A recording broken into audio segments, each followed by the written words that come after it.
নমস্কাৰ ওয়েলেছ অসম ইউটিউব চেনেলত আপোনালোকক আন্তৰিক শুভেচ্ছা জ্ঞাপন কৰিছোঁ। মৰমৰ প্ৰিয় ভিউৱাৰ্ছসকল, আপোনালোক সকলৰ কাৰণে এটা গুৰুত্বপূৰ্ণ আৰু এটা সুখবৰ লৈ আহিছোঁ। গতিকে আপোনালোকে ভিডিঅ'টো স্কিপ নকৰিব। মাননীয় অসমৰ মুখ্যমন্ত্ৰী মহোদয়ে যোৱাকালি আপোনালোক সকলৰ কাৰণে এটা সুখবৰ লৈ আহিলে মিছন বসুন্ধৰা 3.0ক লৈ পেলাই। মিছন বসুন্ধৰা 3.0ৰ ডেট এক্সটেণ্ড কৰা হৈছে। এতিয়া আপোনালোকে শেষবাৰৰ কাৰণে 15 ফেব্ৰুৱাৰীলৈকে ডেট এক্সটেণ্ড কৰা হৈছে। গতিকে আপোনালোকে 15 ফেব্ৰুৱাৰীলৈকে মিছন বসুন্ধৰাৰ যিবিলাকে এপ্লিকেশ্যন ছাবমিট কৰিব পৰা নাই তেওঁলোকে এপ্লাই কৰিব পাৰিব। এই সুবিধাটো দিয়া হৈছে।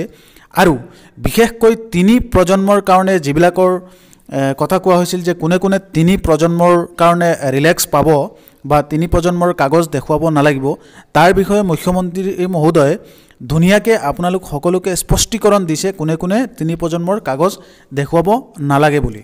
গতিকে আপোনালোকে সম্পূৰ্ণ ভিডিঅ'টো শুনিলে গম পাব মুখ্যমন্ত্ৰী মহোদয়ে এই বিষয়ে কি কৈছিল।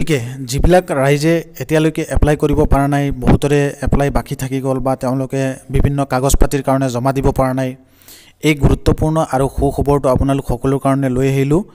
আপোনালোকে ভিডিঅ'টো যিমান পাৰে শ্বেয়াৰ কৰিব।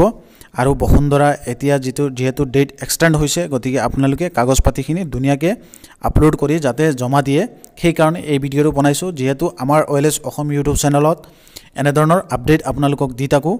আহক এতিয়া মুখ্যমন্ত্ৰী মহোদয়ে সেই কেবিনেটৰ পিছত যিটো প্ৰেছ বাৰ্তা কৰিছিল, সেই প্ৰেছ বাৰ্তাত মুখ্যমন্ত্ৰী মহোদয়ে আপোনালোকক কি কৈছিল মিছন বসুন্ধৰাৰ বিষয়ে, সেইটো আপোনালোকক কাট কৰি অকল খালি বসুন্ধৰাৰ যিটো টপিকছ আছে সেইটো আপোনালোকক দেখুৱাব বিচাৰিছোঁ এই ভিডিঅ'টোত।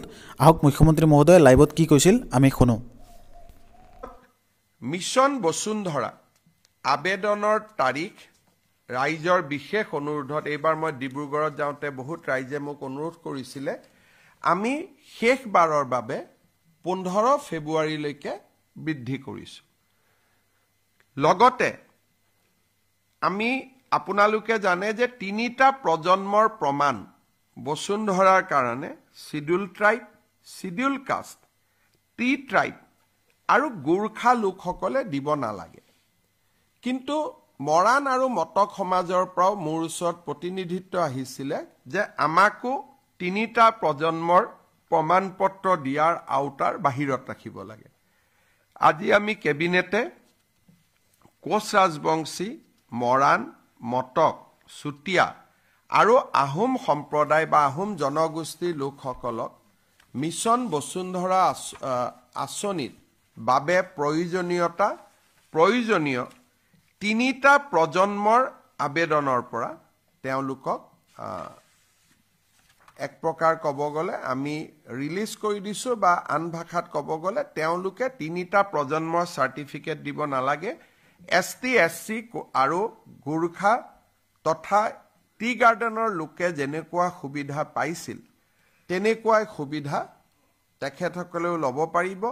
কোচ ৰাজবংশী, মৰাণ, মটক, চুতীয়া, আহোম সম্প্ৰদায়ে এতিয়াৰ পৰা আৰু 3টা প্ৰজন্মৰ চাৰ্টিফিকেট তেওঁলোকে দিয়াৰ প্ৰয়োজনীয়তা নাথাকিব।